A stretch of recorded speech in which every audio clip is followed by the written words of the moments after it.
How's it going, guys? I figured I'd do a video up on my roof here. Anyway, this past weekend I had a cool trip out to a lake about 60 kilometers east of Chengdu, so really cool spot if you're out this way.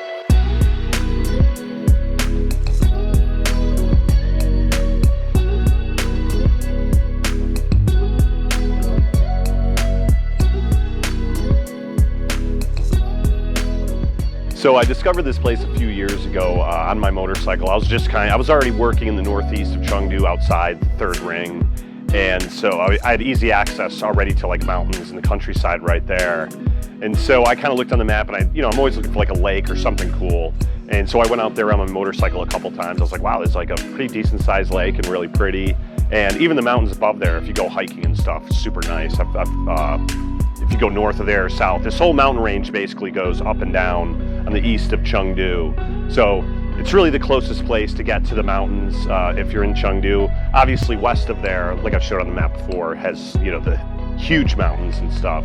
But that's about 100 Ks to get there. So if you want to just bike straight from Chengdu, it's probably better to go east, southeast, or northeast to these areas. So yeah, I'd gone out there on my motorcycle a couple times, and I guess it was 3 or 4 years ago, the first time actually, I tried to go around the lake and there wasn't a road all the way around, so I was like on a dirt trail trying to go uphill and my chain broke. I was in the middle of the woods.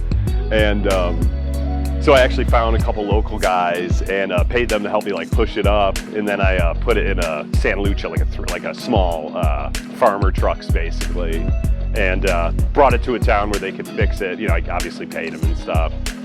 And then actually, ironically, the last time there, I also got stuck, but this time in my van.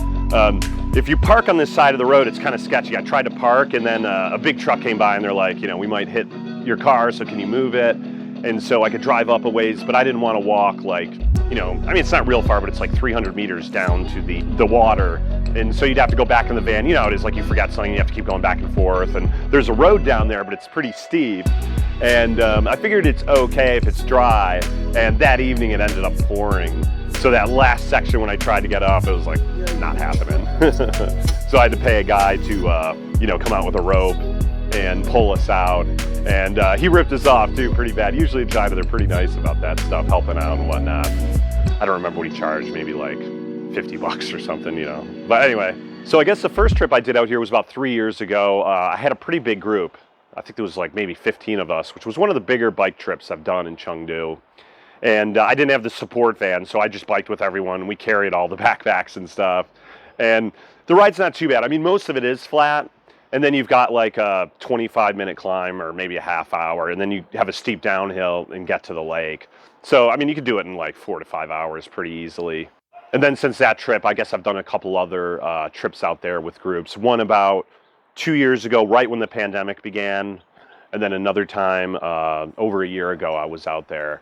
So definitely one of the better spots, but it's definitely getting much more busy now. When I first went out there, there'd be a couple people camping maybe on the whole lake. And now there's probably maybe 30 tents. There was music blasting until 3 a.m. Way down, so it didn't disturb us. They were like a kilometer away, but it was like full-on rave or something. That's kind of funny. The people there are not too bad because we've got this big COVID thing going on, especially in Shanghai. Chengdu only has maybe 20, 30 cases, which is another reason why I chose close to Chengdu, because other places probably won't let us go. But there was still a chance that they could give us shit. And I guess when I did it 2 years ago, right after COVID began, there was a guy that came down, but I think he was more concerned that I brought a raft and we were on the water and they don't like people swimming because someone could drown or something. Fair enough. And I guess when I went there, that was 3 years ago. And then 2 years ago, right when COVID began, a guy came down and they were kind of talking, and, a couple of my Chinese friends were arguing with him or whatever about this or that. And so I guess it was okay. And so I have had some small issues. The guy usually had come by in the morning. Like yesterday morning, he came over, and it's funny because he had his hand like this, and I wasn't even thinking it was COVID. He was next to, I had like two, bags of trash, not that much because there's only like 6, 7 of us. And so I thought it was like the trash, because not only was my trash here, but next to where we were was a huge area where someone probably recently, like within the last week or two, left tons of trash. And so I thought he was actually because of the trash, which actually neither of it stunk, at all. And then I was like, oh, it's the COVID thing. And so we were talking to him, And he wasn't really asking about the COVID stuff, but about the trash. We were like, okay, we got the 2 bags of trash. I'm going to take this out, the 2 black bags. And he was kind of mentioning, like, take out all this other stuff. Which, in all fairness, I mean, if I had a little extra room, I mean, I wouldn't even minded really taking, you know, I mean, not that it's my job, but it is sad that people often do that in a lot of nice places. There was one checkpoint as we came up to that lake, actually in both sides. It's because it's becoming a little bit more touristy. And the guy did check my health code, and I went through, and then those guys went through on their bikes. So it is getting more built up, and there is a possibility that they could have prevented us from going in. But luckily, there were no issues. So there was about 6 or 7 guys, and then one woman and her daughter, who's about 16. They had come hiking with me a few months ago, and the girl did really well on that hike. Her mom was a little slow, and she was having a real hard time. And so her mom didn't do too much of the cycling, but the girl was keeping up with the guys, and they're naturally going pretty fast. And then the one Chinese guy was also quite, he couldn't keep up, so he was quite behind them. I had gone over that mountain, but I went a different way because there's many roads, actually, and I wasn't sure which way they're going to take. So anyway, I ended up a little bit basically on the other side of the mountain. And they were only a couple kilometers away and about to come down. They were just waiting for the Chinese guy, Henrique. And so I was like, well, I'll just wait. I don't think I was like, you guys need water or anything. If it's not a big deal, I'll wait for 2 kilometers until you get there. And so they went down, and I got a phone call. And they're like, come back, the girl fell. And I was, you know, I'm usually good about, I should have been up there and made sure I told the girl, like, hey, go real slow downhill. Because those guys are confident, and they could react to traffic and turns, and a lot of people are just used to like a flat area in a city, you know? And so sure enough, it was a super tight turn, and she went down, and there was a car, and she probably hit the brakes too quick. And the brakes were fine and everything, and she hit the ground there. So so I went back and got her and brought her to the hospital, and she had like a hairline fracture or something where her shoulder and arm come together. So really big bummer for her. She took it well though. I mean, it wasn't that big of a deal, and you know, kind of a learning experience. You know, I always tell people, like, just because other people are going fast, you know, don't go as fast. You know, it's not as safe for you necessarily.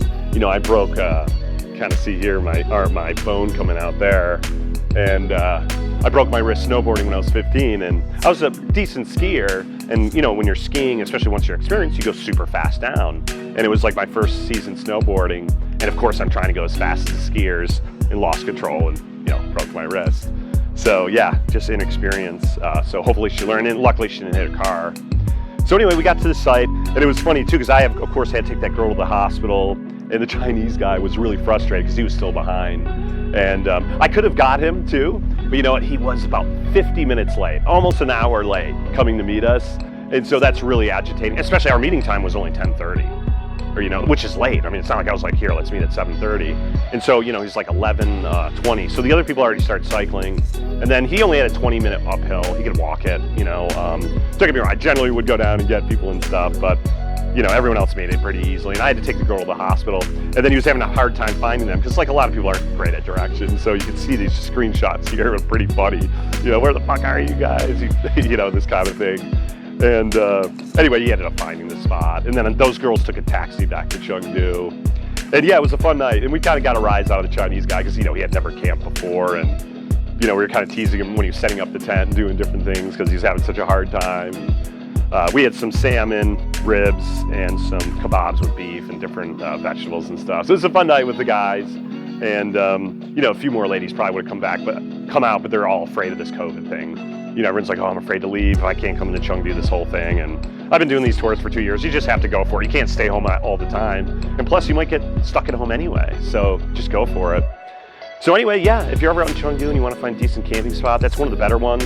Sancha Lake down south is pretty good, but that's kind of gotten developed because the airport's down there. That's also about the same distance, about like, you know, 60 kilometers or something. They do have some camping spots, but that's getting a little bit too developed. And actually, this place is getting too developed too, so you might want to head out west towards like Dujiangyan or Dai or something like that. But anyway, I hope you enjoyed the video. Like and subscribe, and I'll see you guys next time. Cheers.